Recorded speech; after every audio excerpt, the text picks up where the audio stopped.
Keluarga IBC, salam jumpa kembali dengan saya, Pastor Indra dari Surabaya.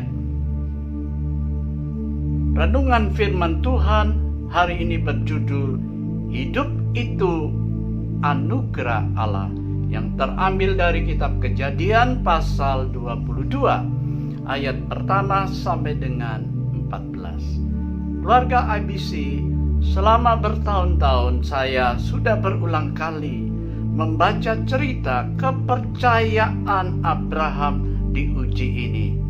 Namun baru kali ini drama kehidupan Abraham itu menerangi hati saya. Saya dapat membayangkan betapa syok hati Abraham ketika malam itu Allah datang kepadanya dan meminta Ishak darinya.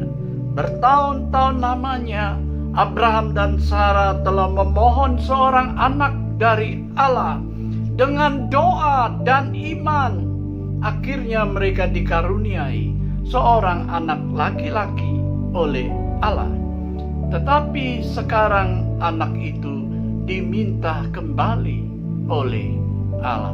Keluarga IBC, betapa sedihnya hati Abraham. Secara akali Abraham menyadari bahwa sesuatu yang buruk pasti akan terjadi, meskipun ia tidak berusaha untuk lari, melainkan terus berjalan ke Gunung Moria.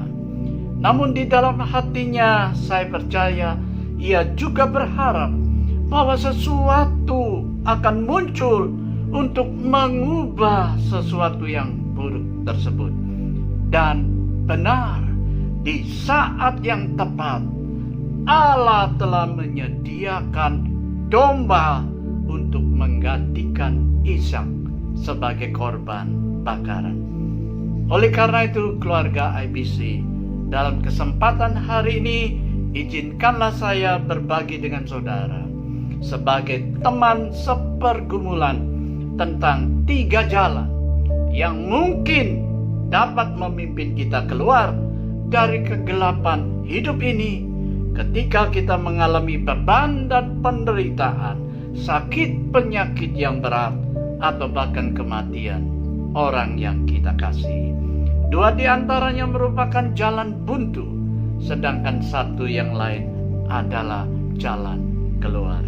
Jalan yang pertama adalah pasrah diri, yaitu kita harus menerima apa saja yang diperbuat Allah atas kehidupan kita tanpa sepatah kata atau bersungut-sungut. Keluarga IBC, jelas hal ini bukanlah jalan seorang Kristen dan bertentangan sekali dengan iman Kristen yang aktif.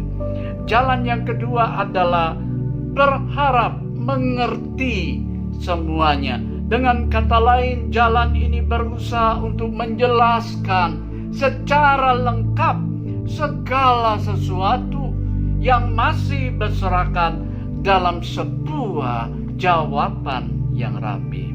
Saya percaya bahwa pada suatu hari kelak, di dalam waktunya, Allah pasti akan menjelaskan apa yang telah dilakukannya dan menjawab bagaimana dan mengapa hal-hal itu harus terjadi. Tetapi waktu itu bukanlah sekarang. Oleh karena itu, usaha apapun untuk memutlakkan atau menemukan jawaban yang akan menjelaskan segala sesuatu yang terjadi akan mengalami kegagalan atau bahkan memutarbalikkan kenyataan yang sebenarnya.